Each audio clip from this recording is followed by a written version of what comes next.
नमस्कार दोस्तों, स्वागत है आपका इस इंडियन पॉलिटी के सेशन में। और जैसा कि आगामी आने वाले पीसीएस एग्ज़ाम के लिए बहुत ही महत्वपूर्ण है एमसीक्यूज़, और देखते रहिए और हमारे कैश एकेडमी को लाइक, शेयर और सब्सक्राइब करें। तो आज हम मौलिक अधिकार से संबंधित एमसीक्यूज़ लेकर आए हैं और हल करेंगे। तो चलिए, आज का पहला क्वेश्चन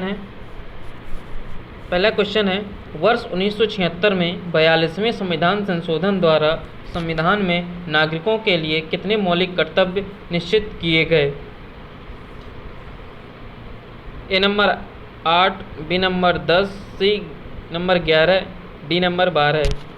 तो बताएं दोस्तों, कितने मौलिक कर्तव्य 1976 में जो 42वें संविधान संशोधन हुआ था निश्चित किए गए थे? तो दोस्तों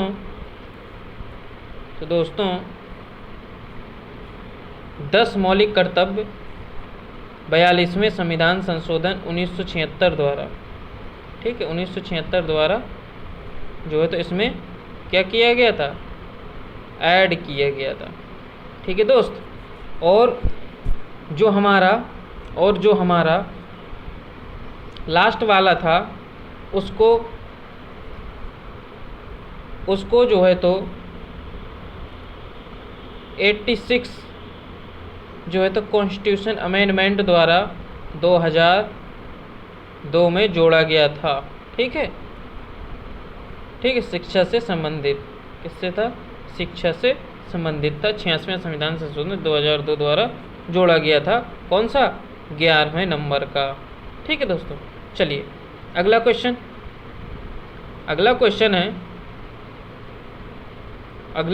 है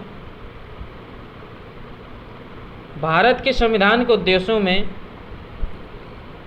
में से एक के रूप में आर्थिक न्याय का किसमें उपबंध किया गया है? ए उद्देशिका और मूलाधिकार, बी उद्देशिका और राज्य की नीति के निदेशक तत्व, सी मूलाधिकार और राज्य की नीति निदेशक तत्व, डी उपरोक्त में से किसी में नहीं। आईएएस 2013 में आया है दोस्तों ये क्वेश्चन। तो ये ऐसे क्वेश्चन यूपी पीसीएस में आने की पूर्ण संभावना है, क्योंकि सिलेबस आईएएस के जैसा ही हो गया है। दोस्तों बताएं इसका राइट आंसर क्या होगा? तो दोस्तों इसका राइट आंसर होगा उद्देशिका और राज्य की नीति निदेशक तत्व में जो है तो आर्थिक न्याय उपबंध किया गया, ठीक है दोस्तों। तो B number is the right answer, ठीक। चलिए अगला क्वेश्चन दोस्तों, अगला क्वेश्चन है संविधान के किस भाग में मूल कर्तव्यों के अध्याय को जोड़ा गया है? संविधान के किस भाग में मूल कर्तव्यों के अध्याय को जोड़ा गया है? भाग 3 में, भाग 3 का में, भाग 4 में, भाग 4 का में। तो बताएं दोस्तों मूल कर्तव्य को किस अध्याय में जोड़ा गया है?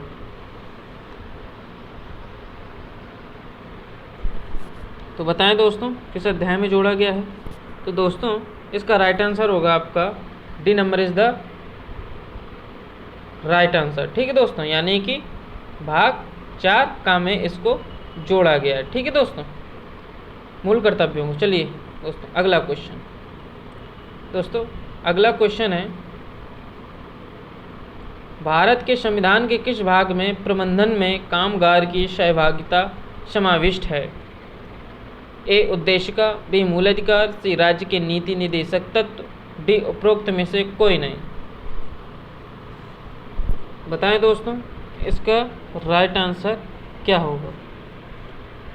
तो दोस्तों इसका राइट आंसर होगा आपका राज्य के नीति निदेशक तत्व में जो है तो इसका सहभागिता का समाविष्ट किया गया है, ठीक है दोस्तों। चलिए दोस्तों अगला क्वेश्चन है भारतीय संविधान में मौलिक कर्तव्यों की सूची निम्नलिखित में से किस भाग के रूप में जोड़ी गई है? बताएं दोस्तों मौलिक कर्तव्यों की जो भाग मतलब सूची हो किस भाग के रूप में जोड़ी गई? 4, A number 4, B number 5, C number 2, D number 3। तो बताएं दोस्तों इसका राइट आंसर क्या होगा? तो दोस्तों इसका राइट आंसर होगा आपका 4, ठीक है दोस्तों। भाग 4 के रूप में जोड़ी गई। भाग 4 का है ना मौलिक कर्तव्य। कौन सा भाग कौन सा है 4 का, इसी को 4A भी बोलते हैं ना इंग्लिश वाले 4A। चलिए दोस्तों अगला क्वेश्चन। दोस्तों अगला क्वेश्चन है कितने वर्षों तक लगातार बाहर रहने पर नागरिकता समाप्त हो जाती है। ये बहुत ही इंपॉर्टेंट क्वेश्चन है, यहाँ से क्वेश्चन बनने की पूर्ण संभावना है। बताएं दोस्तों इसका राइट आंसर क्या होगा। 3 वर्ष तक, 5 वर्ष तक, 7 वर्ष तक, 9 वर्ष तक, कितने वर्ष बाहर रहने पर क्या है नागरिकता समाप्त हो जाती है। बताएं दोस्तों। दोस्तों इसका राइट आंसर होगा आपका C नंबर, यानी कि आप 7 वर्ष तक अगर कहीं विदेश में रहेंगे ना, किसी भी देश में, यानी कि आप विदेश में लगातार 7 वर्ष तक रह लिए ना, तो आपकी क्या होगी नागरिकता समाप्त हो जाएगी। ठीक है दोस्तों, क्या हो जाएगी समाप्त हो जाएगी। चलिए दोस्तों अगला क्वेश्चन। दोस्तों अगला क्वेश्चन है भारत के संविधान का निम्नलिखित में से कौन सा अनुच्छेद प्रेस की स्वतंत्रता से संबंधित है। अनुच्छेद 19, अनुच्छेद 20, अनुच्छेद 21, अनुच्छेद 22। बताएं दोस्तों इसका राइट आंसर क्या होगा। तो दोस्तों इसका राइट आंसर होगा आपका अनुच्छेद क्या होगा, अनुच्छेद 19 होगा। इसी में तो है वाक स्वतंत्रता, उसी में जो प्रेस की स्वतंत्रता है ना, आर्टिकल 19 क्लॉज 1 है ना, और आर्टिकल 21 में क्या है प्राण एवं दैहिक स्वतंत्रता, आर्टिकल 20 में क्या है दोष सिद्धि संरक्षण, ठीक, और आर्टिकल 22 में क्या है निवारक निरोध। चलिए दोस्तों अगला क्वेश्चन। दोस्तों अगला क्वेश्चन है दोस्तों मौलिक अधिकार एवं नीति निर्देशक तत्वों में आधारभूत अंतर क्या है। ए मौलिक अधिकार सकारात्मक है जबकि नीति निर्देशक सिद्धांत नकारात्मक है। बी निदेशक सिद्धांत साधन है तो मौलिक अधिकार साध्य है। सी मौलिक अधिकार वाद योग्य है तो जबकि नीति निर्देशक सिद्धांत नहीं है। उपरोक्त में से कोई नहीं। बताएं दोस्तों इसमें आधारभूत अंतर क्या है मौलिक अधिकार और नीति निर्देशक तत्व में। तो दोस्तों इसका राइट आंसर होगा आपका सी नंबर, यानी कि जो हमारे मौलिक अधिकार हैं वो वाद योग हैं, यानी कि न्यायालय से परिवर्तनीय, जबकि नीति निर्देशक तत्व क्या है न्यायालय से परिवर्तनीय नहीं है। ये क्या है न्यायालय से परिवर्तनीय है, ये क्या है परिवर्तनीय नहीं है। ठीक है नीति निर्देशक तत्व। चलिए दोस्तों अगला क्वेश्चन। दोस्तों अगला क्वेश्चन है समान न्याय और निःशुल्क विधि सहायता का प्रावधान संविधान के किस अनुच्छेद में है। अनुच्छेद 39, अनुच्छेद 39A, अनुच्छेद 40, अनुच्छेद 44। बताएं दोस्तों इसका राइट आंसर क्या होगा। तो दोस्तों इसका आपका राइट आंसर होगा अनुच्छेद 39A। क्या है दोस्तों अनुच्छेद 39A में जो है तो समान न्याय और निःशुल्क विधि सहायता का प्रावधान किया गया है नीति निर्देशक तत्व में। ठीक है दोस्तों। चलिए अगला क्वेश्चन। दोस्तों अगला क्वेश्चन है भारतीय संविधान के निम्नलिखित अनुच्छेदों में से कौन सा अनुच्छेद राज्य सरकारों को ग्राम पंचायतों को संगठित करने का निर्देश देता है। बताएं दोस्तों इसका राइट आंसर क्या होगा। अनुच्छेद 32, अनुच्छेद 40, अनुच्छेद 48, अनुच्छेद 51। तो दोस्तों इसका राइट आंसर होगा दोस्तों अनुच्छेद 40 कहता है। क्या कहता है अनुच्छेद 40 ये कहता है कि राज्य क्या करेंगे पंचायतों का गठन कर सकेंगे। ठीक है दोस्तों अनुच्छेद 40 में। अगला क्वेश्चन दोस्तों, अगला क्वेश्चन है दोस्तों राष्ट्रीय महिला आयोग सृजित हुआ है भारत के संविधान में संशोधन से, संघ मंत्रिमंडल के निर्णय से, संसद द्वारा पारित अधिनियम से, भारत के राष्ट्रपति के आदेश से। बताइए दोस्तों इसका राइट आंसर क्या होगा। राष्ट्रीय महिला आयोग सृजित हुआ था। तो बताएं दोस्तों संसद द्वारा, इसका राइट आंसर होगा दोस्तों आपका संसद द्वारा पारित अधिनियम से। तो इसका राइट आंसर होगा C number is the right answer. संसद द्वारा जो है तो पारित अधिनियम से जो है महिला आयोग का गठन किया गया। ठीक है दोस्तों। अगला क्वेश्चन दोस्तों, शिक्षा अधिकार भारत के संविधान के मूल अधिकार में किस संशोधन द्वारा जोड़ा गया? बताएं दोस्तों इसका राइट आंसर क्या होगा। संविधान की 86वें संविधान संशोधन अधिनियम 2002, संविधान 93वां संशोधन अधिनियम 2005, संविधान 27वां संशोधन अधिनियम 2003, संविधान 97वां संशोधन अधिनियम 2011। तो बताएं दोस्तों इसका राइट आंसर क्या होगा। तो दोस्तों इसका राइट आंसर होगा आपका ए नंबर, यानी कि संविधान के 86वें संविधान संशोधन द्वारा क्या किया गया था, मूल अधिकारों में 21 का में क्या किया गया था, शिक्षा का अधिकार, मौलिक अधिकार है, जोड़ा गया था। ठीक है दोस्तों। अगला क्वेश्चन है दोस्तों, किस नीति निदेशक सिद्धांत को प्रायः समाजवादी माना जाता है? ए ग्राम पंचायतों की स्थापना, बी गोवध पर प्रतिबंध, सी अंतर्राष्ट्रीय शांति एवं सुरक्षा को प्रोत्साहन, डी आय की असमानताओं को कम से कम करना। तो बताएं दोस्तों इसका राइट आंसर क्या होगा। तो दोस्तों इसका राइट आंसर होगा डी नंबर, यानी आय की असमानताओं को क्या करना, कम से कम करना है। ठीक है दोस्तों। चलिए दोस्तों अगला क्वेश्चन दोस्तों, निम्नलिखित राज्य के नीति निर्देशक सिद्धांतों में से वह सिद्धांत कौन सा है जिसे गांधीवादी सिद्धांत कहा जाता है? ए श्रमिकों और बच्चों का संरक्षण, बी स्वशासन के प्रभावी इकाइयों के रूप में ग्राम पंचायतों का संगठन, सी पुरुषों और महिलाओं के लिए समान कार्य, डी कार्यपालिका से न्यायपालिका को पृथक करना। तो बताएं दोस्तों गांधीवादी सिद्धांत किसे कहा जाता है? तो दोस्तों इसमें से आपका राइट आंसर होगा बी नंबर, यानी स्वशासन के प्रभावी इकाइयों के रूप में ग्राम पंचायतों का संगठन। ठीक है दोस्तों। चलिए दोस्तों अगला क्वेश्चन दोस्तों, अगला क्वेश्चन है नीति निर्देशक तत्व का महत्व किसके लिए है? ए नागरिक, बी राज्य, सी समाज, बी संघ। किसके लिए दोस्तों नीति निर्देशक तत्व का महत्व किसके लिए? तो दोस्तों नीति निर्देशक तत्वों का महत्व किसके लिए? राज्य के लिए। ठीक है।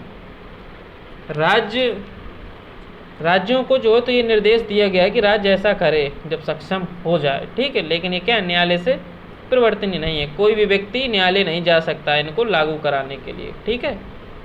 चलिए दोस्तों अगला क्वेश्चन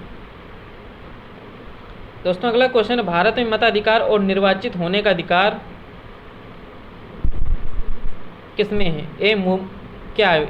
मूल अधिकार है, बी नैसर्गिक अधिकार है, सी संवैधानिक अधिकार है, डी विधिक अधिकार है। यानी मताधिकार निर्वाचित होने का अधिकार क्या है? कौन सा अधिकार है बताएं दोस्तों जल्दी से। तो दोस्तों इसका राइट आंसर होगा आपका बी नंबर, यानी कि नैसर्गिक अधिकार है। क्या है? नैसर्गिक अधिकार है। ठीक है दोस्तों, B number is the right answer. चलिए दोस्तों अगला क्वेश्चन दोस्तों, अगला क्वेश्चन है भारतीय संविधान के किस अनुच्छेद में राज्य के नीति निर्देशक तत्वों का उल्लेख है? भारतीय संविधान के किस अनुच्छेद में राज्य के नीति निर्देशक तत्वों का उल्लेख है? अनुच्छेद 36 से 46, अनुच्छेद 34 से 48, अनुच्छेद 36 से 51, अनुच्छेद 34 से 52। तो बताएं, ये तो बहुत ही सरल क्वेश्चन है दोस्तों। इसका राइट आंसर होगा सी नंबर, यानी कि अनुच्छेद 36 से 51 तक क्या है आपके नीति निर्देशक तत्व हैं। ठीक है। ठीक है। और आपके 12 से लेकर 35 तक क्या है आपके फंडामेंटल राइट्स। क्या है? Fundamental rights. ठीक है।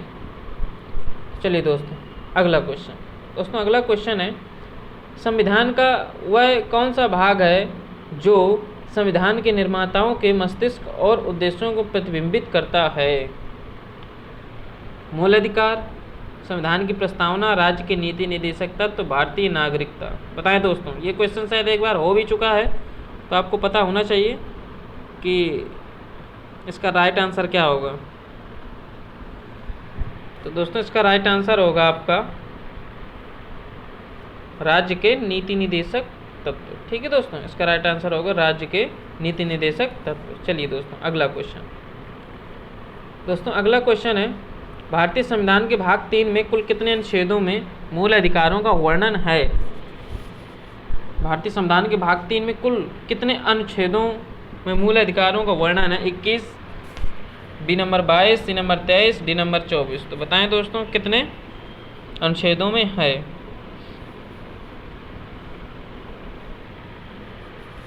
बताएं दोस्तों इसका राइट आंसर क्या होगा?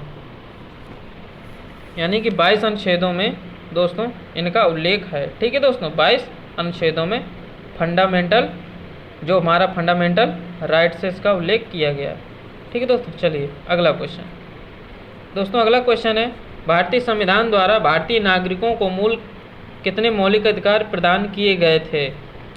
मूल संविधान की बात कर रहा है कि मूल संविधान में कितने मौलिक अधिकार प्रदान किए थे भारतीय नागरिकों को। बताएं दोस्तों इसका राइट आंसर क्या होगा?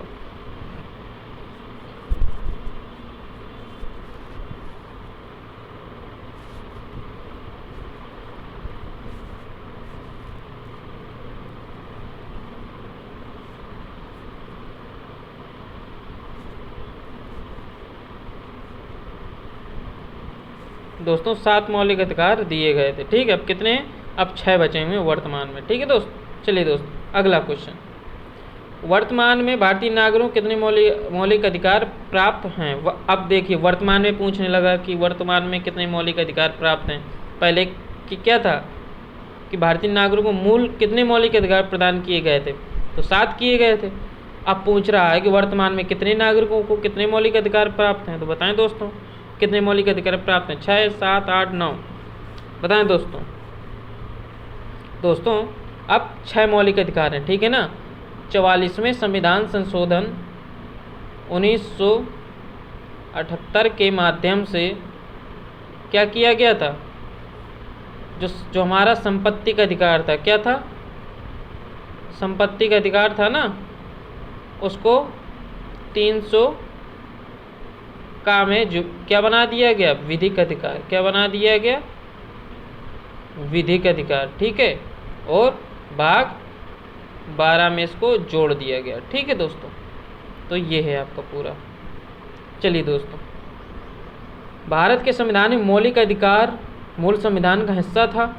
4थे संशोधन द्वारा जोड़े गए थे। संसद द्वारा वर्ष 1952 में जोड़े गए थे। 42वें संशोधन द्वारा जोड़े गए थे। बताइए भारतीय संविधान में मौलिक अधिकार क्या था? यानी कि जो मौलिक अधिकार थे वो तो भारत के जब संविधान बना था तभी जोड़े गए थे। तो क्या हो जाएगा? यानी कि मूल संविधान का हिस्सा थे। क्या थे? मूल संविधान का हिस्सा थे। यानी कि A number is the right answer. चलिए दोस्तों अगला क्वेश्चन। अगला क्वेश्चन है दोस्तों, भारतीय संविधान में न्यायालय में कौन परिवर्तनीय हैं? नीति निर्देशक तत्व परिवर्तनीय है, प्रस्तावना है, या मूल कर्तव्य है, मूल अधिकार है? बताए दोस्तों कौन परिवर्तनीय हैं? तो दोस्तों मूल अधिकार न्यायालय से क्या है? लागू करवाया जा सकता है मूल अधिकारों को, लेकिन जो हमारे नीति निर्देशक तत्व हैं ये नहीं करवाए जा सकते लागू, ये लागू नहीं करवाए जा सकते। ठीक है दोस्तों, चलिए दोस्तों अगला क्वेश्चन। अगला क्वेश्चन है दोस्तों, मौलिक अधिकारों को लागू करने का दायित्व तो है उच्चतम न्यायालय पर, उच्च न्यायालय पर, ए और बी दोनों पर, भारत के मुख्य न्यायाधीश पर। तो बताएं दोस्तों इसका राइट आंसर क्या होगा? दोस्तों इसका राइट आंसर होगा आपका ए और बी दोनों। यानी कि उच्चतम न्यायालय को मौलिक अधिकार पर जो है तो क्या है? पावर दी गई है। उच्च न्यायालय को किसी भी उसमें क्या है? अपनी रिट जारी कर सकता है। यानी कि अगर मौलिक अधिकारों का हनन हो रहा है तो आप सुप्रीम कोर्ट आर्टिकल 32 के तहत जा सकते हैं। अगर आपको हाई कोर्ट जाना है तो 226 के तहत आप कहाँ जा सकते हैं? हाई कोर्ट जा सकते हैं। तो ए और बी दोनों इसका राइट आंसर होगा, यानी C number is the right answer. चलिए दोस्तों अगला क्वेश्चन। अगला क्वेश्चन है दोस्तों, निम्नलिखित में से कौन सा राज्य नीति निर्देशक सिद्धांत नीति निर्देशक सिद्धांत नहीं है? मध्य निषेध, काम का अधिकार, समान कार्य हेतु समान वेतन, सूचना का अधिकार। बताएं दोस्तों इसमें कौन सा नीति निर्देशक सिद्धांत नहीं है? ए मध्य निषेध, काम का अधिकार, समान कार्य हेतु समान वेतन, सूचना का अधिकार। बताएं दोस्तों इसका राइट आंसर क्या होगा?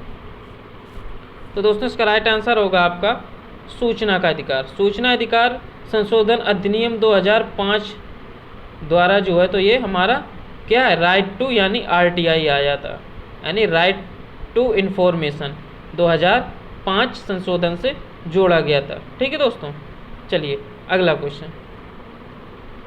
अगला क्वेश्चन है दोस्तों, अगला क्वेश्चन है समानता का अधिकार भारतीय संविधान के किन 5 अनुच्छेदों में दिया गया है? अनुच्छेद 5 से 9, अनुच्छेद 9 से 13, अनुच्छेद 14 से 18, अनुच्छेद 17 से 21। बताएं दोस्तों समानता का अधिकार किस में दिया गया है? तो वो तो दोस्तों पता ही है कि अनुच्छेद 14 से 18 तक दिया गया है, यानी कि C number is the right answer. चलिए दोस्तों अगला क्वेश्चन। दोस्तों अगला क्वेश्चन है राज्य के नीति निर्देशक सिद्धांतों के अनुसार किस आयु तक के बच्चों का निःशुल्क एवं अनिवार्य शिक्षा देने की आशा की जाती है? बताइए किस वर्ष तक निःशुल्क शिक्षा देने, अनिवार्य शिक्षा देने की आशा की जाती है? बताएं दोस्तों इसका राइट आंसर क्या होगा?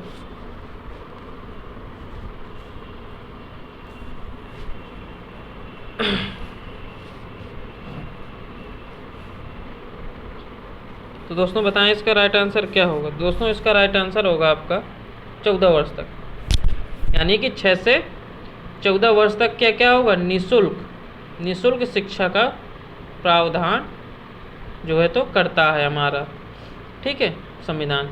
चलिए दोस्तों अगला क्वेश्चन। दोस्तों अगला क्वेश्चन है दोस्तों कि राज्य के नीति निर्देशक सिद्धांत किस प्रकार मौलिक अधिकारों से भिन्न है? ए पूर्वोक्त केंद्र सरकार के लिए है और उपरोक्त राज्य के लिए। पूर्वोक्त संविधान का अंश नहीं है जबकि उपरोक्त है। राज्य के नीति निर्देशक तो परिवर्तनीय नहीं है जबकि मौलिक अधिकार परिवर्तनीय है। उपरोक्त में से कोई नहीं। बताएं दोस्तों इसका राइट आंसर क्या होगा? तो दोस्तों पता होना चाहिए कि क्या है, राज्य के नीति निर्देशक तत्व परिवर्तनीय नहीं है जबकि मौलिक अधिकार क्या परिवर्तनीय है। कहाँ से? न्यायालय से, ठीक है, चाहे वो सुप्रीम कोर्ट हो चाहे वो हाई कोर्ट हो, यानी कि सुप्रीम कोर्ट जाने के लिए 32, हाई कोर्ट जाने के लिए 226। ठीक दोस्तों, तो दोस्तों आज यहीं तक पॉलिटी का जो है तो सेशन समाप्त होता है और ऐसे ही MCQs लाते रहेंगे बहुत ही अच्छे, और आपको इस बार PCS क्लियर करना है।